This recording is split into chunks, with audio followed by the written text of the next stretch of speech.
Y'all remember the flu? Yeah, it was that thing that was around like a couple years ago. It was semi-popular. It used to make you feel pretty bad, or it used to make you soil your undergarments if you had a particularly powerful sneeze or a particularly powerful cough. It was something like that. It was from a long bygone era. So this is mostly, okay, it might seem like it's outdated advice, but 5 ways to beat the flu naturally, or to just basically maintain a good, healthy immune system. Let's take a look. The flu season is rapidly approaching. Is it? I thought it was already set in. Not entirely sure. Okay, because the official first day of winter, what is it, the 20th, 1st, or 22nd? Not entirely sure. But it's coming up soon. Many are looking to vaccination as a preventative approach. Yeah, well, hey, you do you, I guess. Those who abstain are often accused of being uneducated or even socially irresponsible.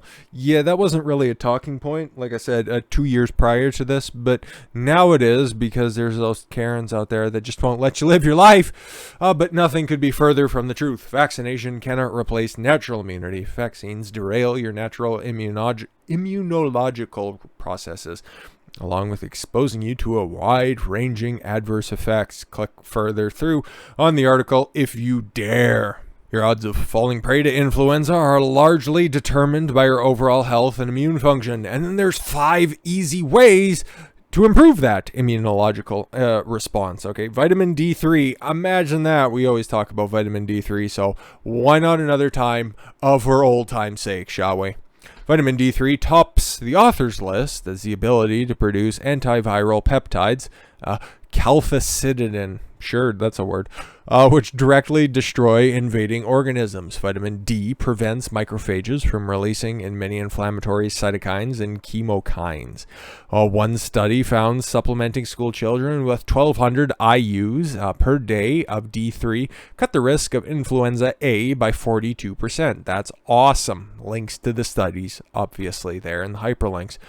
Traditionally, we receive vitamin D through the sun, and if you live in northern Alberta, where it's bright and sunny, only 3 days a week for about a couple hours at a time, it's a brutal place to live. It just doesn't happen in the wintertime. Hence, that's normally when a traditional influenza cycle comes through. But hey, if you've been living in the past 2 years, which obviously you have been if you're watching this, unless you're watching this way in the distant future, which, hi, that's weird.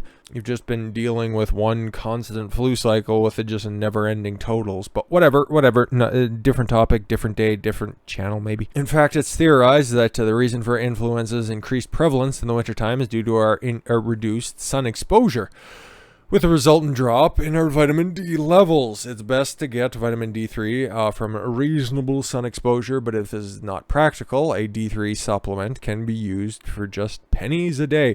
It is so cheap, okay? Like specifically at Costco, or even if you just get the little Jameson bottle of D3, I think it's 1,000 or something like. Let me check. Yeah, it's literally 1,000 IUs, and then I just take 2 with every meal. I just throw down that, and then on top of that, I also have a vitamin K2 D3 supplement, and yeah, probably somewhere in the area of about 3,000 IUs a day, and they're cheap as chips, okay, and it's great. And I don't even know, maybe there is some in the multivitamin that I take as well, but yeah, just do that. I've noticed a huge difference, and especially when it comes to just being sick throughout the year. Maybe once, knock on wood, maybe like the last time that I was actually sick, I think was when I had the coof over a year ago at this point. But yeah, since then it's I've just kind of refined my supplementation regimen, and yeah, I've been in good health, knock on wood.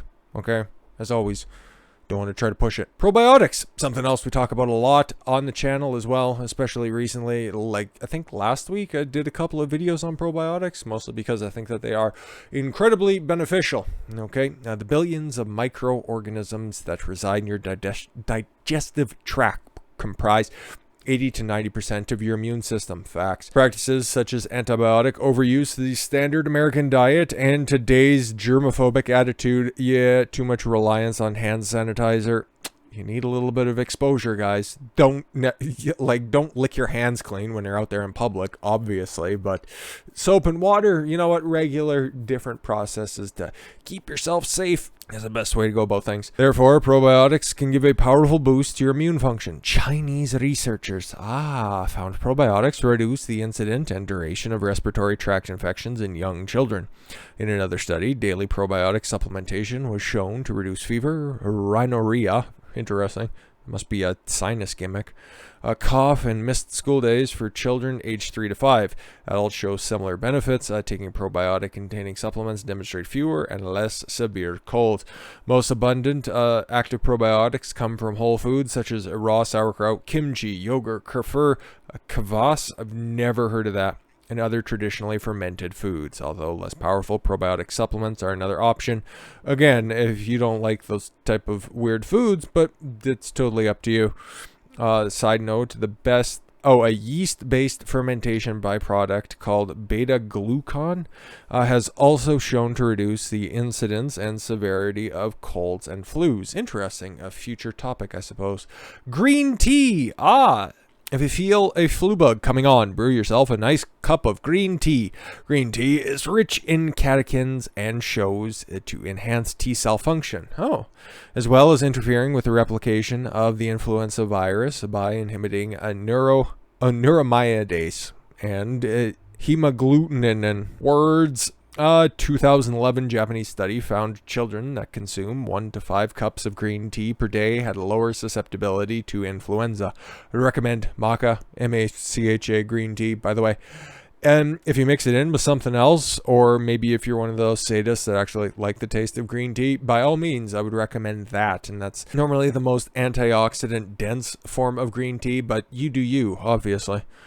The EGCG, yes, epiglotticottamine 3-gallate, I'm pretty sure I pronounced that correctly, in green tea is a potent antioxidant offering numerous health benefits for your brain, heart, bones, and eyes, and other parts. And EGCG, just between us, that's what friends call it.